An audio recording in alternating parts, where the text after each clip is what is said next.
selama ini Indonesia sudah dibodohi oleh Singapura, padahal Indonesia negara kaya sumber daya dan negara besar.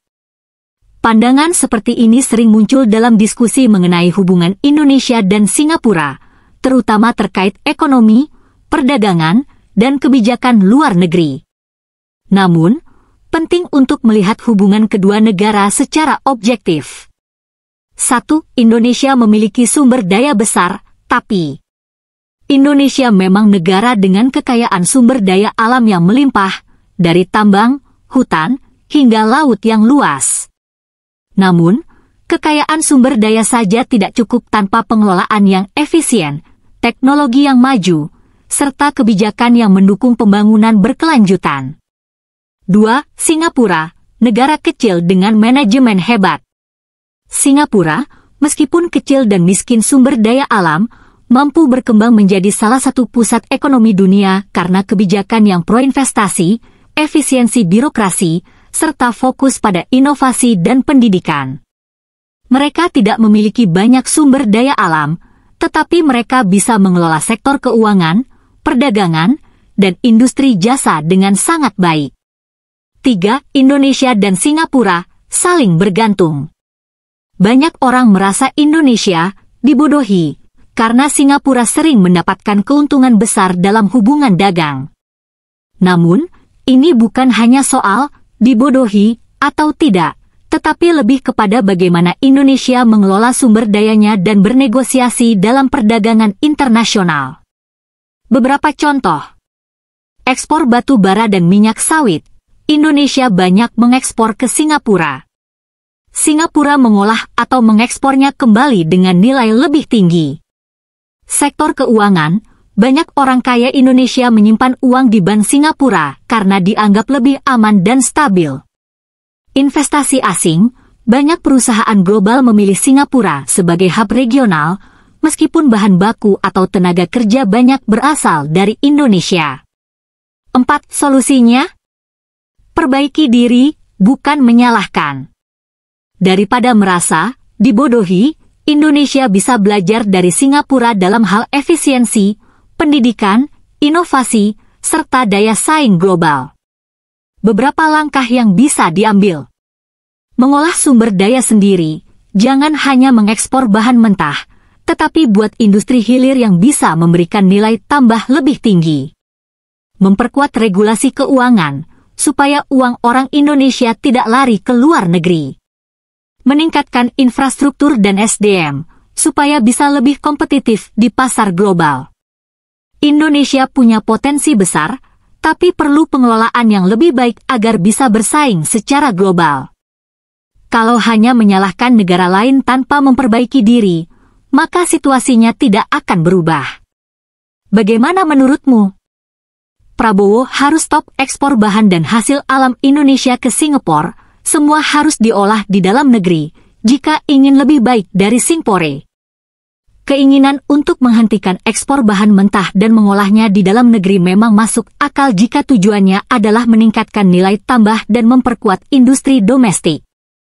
Namun, kebijakan seperti ini harus dilakukan dengan strategi yang matang agar tidak merugikan ekonomi Indonesia sendiri. 1.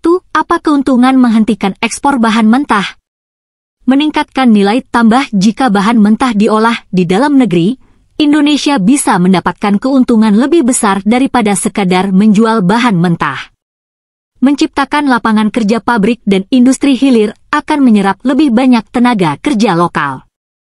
Memperkuat industri nasional Indonesia tidak akan bergantung pada negara lain untuk mengolah sumber dayanya. 2. Apa tantangannya?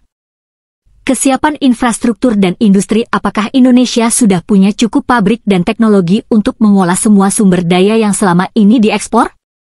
Dampak ekonomi jangka pendek. Banyak perusahaan yang bergantung pada ekspor. Jika tiba-tiba dihentikan, bisa mengganggu ekonomi dan investasi. Hubungan dagang internasional Singapura dan negara lain adalah mitra dagang utama. Jika ekspor dihentikan, bisa ada konsekuensi diplomatik dan ekonomi. 3. Solusi yang lebih realistis. Daripada langsung menghentikan ekspor, Indonesia bisa menerapkan kebijakan bertahap seperti membangun industri hilir terlebih dahulu, pastikan ada pabrik pengolahan yang cukup sebelum melarang ekspor bahan mentah. Memberikan insentif bagi industri lokal agar lebih banyak investor mau membangun pabrik di Indonesia. Menerapkan kebijakan ekspor bertahap, misalnya, menaikkan pajak ekspor bahan mentah secara perlahan agar industri dalam negeri lebih berkembang. Meningkatkan daya saing SDM dan teknologi agar industri lokal bisa bersaing di pasar global. Indonesia bisa belajar dari kebijakan hilirisasi nikel yang dilakukan di era Jokowi. Pemerintah melarang ekspor biji nikel dan mendorong pembangunan smelter di dalam negeri. Hasilnya, Indonesia kini menjadi pemain utama dalam industri baterai dan baja. Jadi, bukannya langsung stop ekspor ke Singapura, yang lebih penting adalah membangun industri dalam negeri terlebih dahulu. Kalau menurutmu, langkah apa yang paling efektif? Jika Indonesia dikelola dengan baik, Indonesia pasti bisa meninggalkan Singapura. Betul. Indonesia punya potensi besar untuk melampaui Singapura jika dikelola dengan baik. Dengan sumber daya alam yang melimpah, jumlah penduduk yang besar, dan wilayah yang luas, Indonesia sebenarnya memiliki modal yang jauh lebih besar dibandingkan Singapura. Tapi, untuk benar-benar meninggalkan Singapura dalam hal ekonomi dan daya saing global, ada beberapa hal penting yang harus diperbaiki. 1. Infrastruktur dan teknologi harus lebih maju. Singapura maju karena infrastrukturnya modern dan teknologinya canggih. Indonesia harus mempercepat pembangunan jalan, pelabuhan, dan bandara untuk memperlancar distribusi barang.